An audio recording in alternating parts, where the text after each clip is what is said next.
Bonjour à tous et bienvenue dans ce Morning Bull Live. Nous sommes le 23 février 2024 et aujourd'hui on va faire une émission un peu spéciale où on va essayer de trouver comment prononcer, parler, répéter à peu près 285 000 fois le mot Nvidia en l'espace de 10 minutes de Morning Bull. Oui, non, parce que vous l'aurez compris, hein, Nvidia c'est devenu le centre du monde, carrément le centre du monde, on ne parle plus que de ça.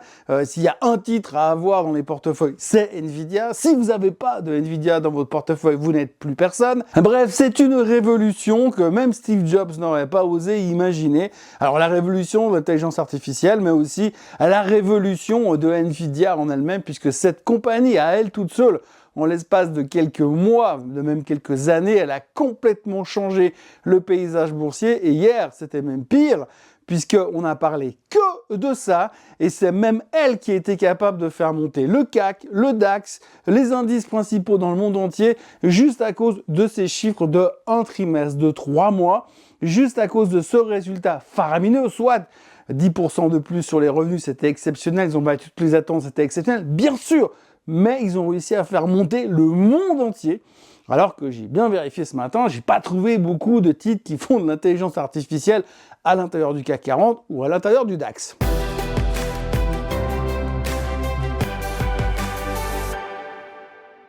Alors ce matin, quand je me suis levé, comme d'habitude, je suis descendu, j'ai ouvert mon écran, mes écrans, et j'ai commencé à regarder ce qui s'était passé la nuit, s'il y avait des nouvelles choses qui s'étaient produites.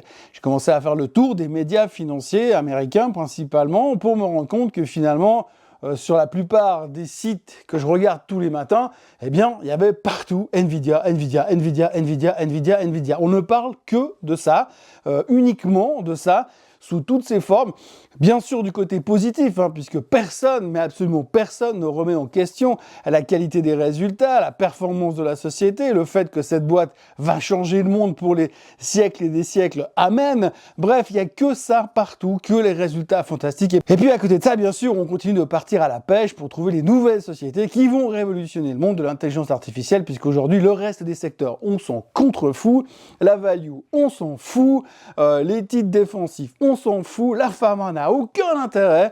La seule chose qui compte, c'est bien sûr l'intelligence artificielle sous toutes ses formes. Alors quand on regarde ça, comme ça, quand on regarde les graphiques, quand on lit les articles, on se dit que ouais, c'est un petit peu beaucoup.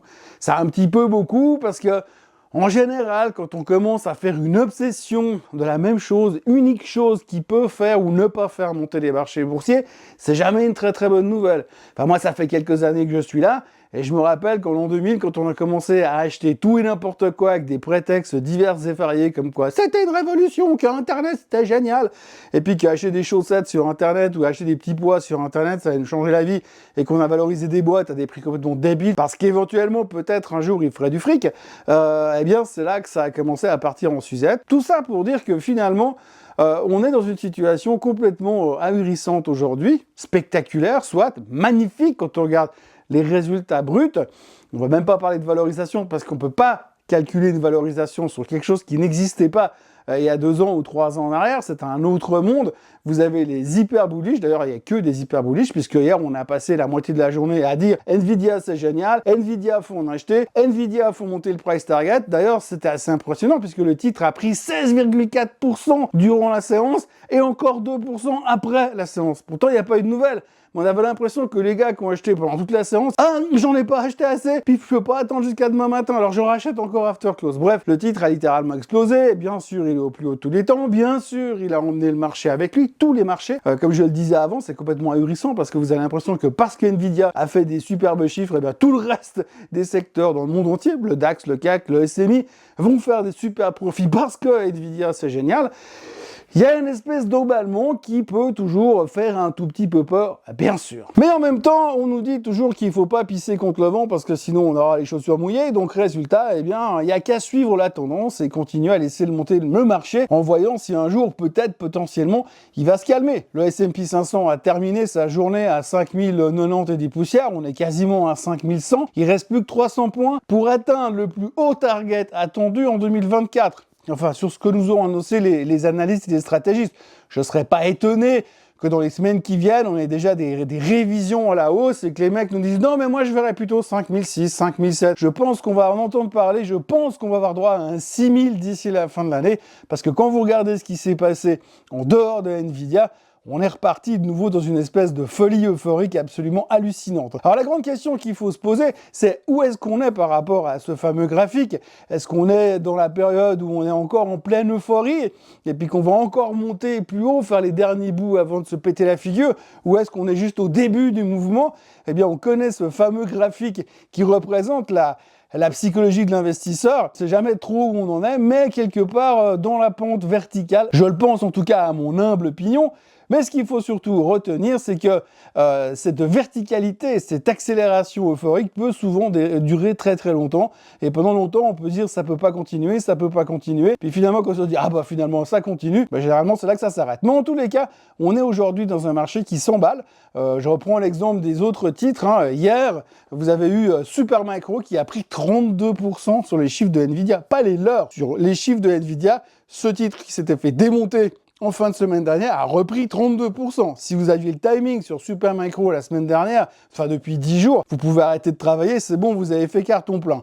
Après, vous avez ARM qui reprenait encore 4%, vous avez AMD qui termine au plus haut de tous les temps en prenant 10%, parce qu'on dit, ah bah oui, tout ce qui fait de l'intelligence artificielle de près ou de loin, on va plonger dedans, puisque de toute façon, on sait que Nvidia va faire face à la concurrence, alors autant acheter ceux qui potentiellement pourraient être les concurrents du futur. Bref, c'est l'euphorie, puis après vous avez ce genre de remarques ou de recommandations en plein milieu d'un média américain financier, les prochains titres de l'intelligence artificielle qui vont exploser jusqu'à 44%. J'adore ce genre de titres. Les mecs sont incapables de nous dire ce que va faire le marché demain, mais par contre ils savent que dans les 12 prochains mois, au milieu de ces 20 titres qu'ils proposent, eh bien, il y en a un en tout cas qui va faire 44% de hausse. 44%, pas 45, pas 46, 44%. Donc on est parti de nouveau dans une nouvelle vague haussière qui a repris une forme d'impulsion. On l'a vu sur le S&P 500 en premier lieu. On est dans un canal haussier, on a tapé le bas du canal et depuis on repart à la hausse. Quand c'est que ça s'arrêtera? On n'en sait rien. Tout ce qu'on sait, c'est que c'est quand même vachement vertical.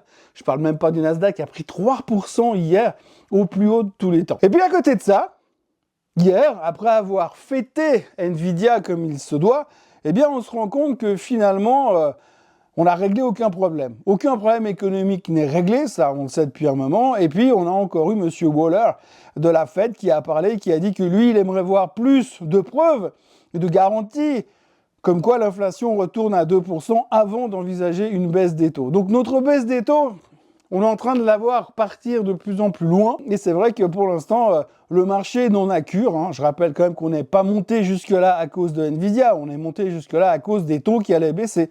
Et aujourd'hui, on nous dit quand même de plus en plus, à demi-mot ou à mot couvert, que oui, potentiellement, les taux vont baisser, mais pas tout de suite. Et Monsieur Waller le disait hier, très clairement, eh bien, l'inflation, j'aimerais bien la voir rebaisser avant de faire quoi que ce soit. Faut pas qu'il aille faire les courses, parce que pour l'instant, elle n'est pas vraiment en train de prendre le chemin. Moi, j'essaie tous les jours de faire attention, mais finalement, c'est toujours plus cher quand même. Je sais pas ce que j'achète, mais il y a un truc qui joue pas à l'intérieur.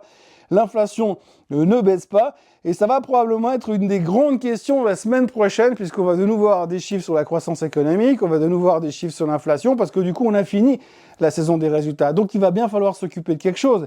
Et ce quelque chose dont on va s'occuper la semaine prochaine, c'est justement les taux d'intérêt, la Fed, la croissance économique, globalement ou pas de l'inflation. Donc, on va repartir de nouveau dans de la macro full power, et puis on va laisser derrière nous continuer Nvidia à monter, puisque maintenant tout le monde est convaincu que de toute façon elle va largement au-dessus des 1000 balles. Donc il n'y a pas d'autres questions à se poser. Il ne manquerait plus qu'ils annoncent un split par 4. Comme ça sera encore plus facile de la faire monter. Bref, journée spéciale Nvidia hier. Tout le monde il est beau, tout le monde il est content. L'intelligence artificielle c'est vraiment trop cool. Il n'y a pas d'autres questions à se poser. Il faut se préparer pour la semaine prochaine pour commencer à parler d'intelligence artificielle. Aujourd'hui, il n'y aura pas de chiffres aux États-Unis, enfin pas de chiffres importants. On va surtout regarder le PIB en Allemagne et l'IFO en Allemagne. Il y aura aussi le chômage en Suisse. Ça, on aura l'occasion d'en reparler dans le Swiss Bliss de ce week-end. Mais pour l'instant, les futurs sont en hausse parce que forcément le marché ne baissera plus jamais. La confiance est à son paroxysme. On n'a plus peur de rien. J'ose même pas regarder les chiffres du greed, du put-call ratio ou de la volatilité, puisqu'aujourd'hui la crainte est réduite à 0, puisqu'on sait que quoi qu'il arrive, on a Nvidia qui devrait intégrer le groupe des Avengers de Marvel dans pas longtemps comme un nouveau super-héros pour continuer à driver les marchés à la hausse. I am Iron Man. Voilà, moi je vous souhaite un excellent vendredi. On a une semaine vraiment axée sur le signe de l'intelligence artificielle. Ça risque de se prolonger encore un petit peu jusqu'à ce soir. Ensuite, ça sera le week-end. Moi, je vous retrouve pour le Swiss Bliss demain.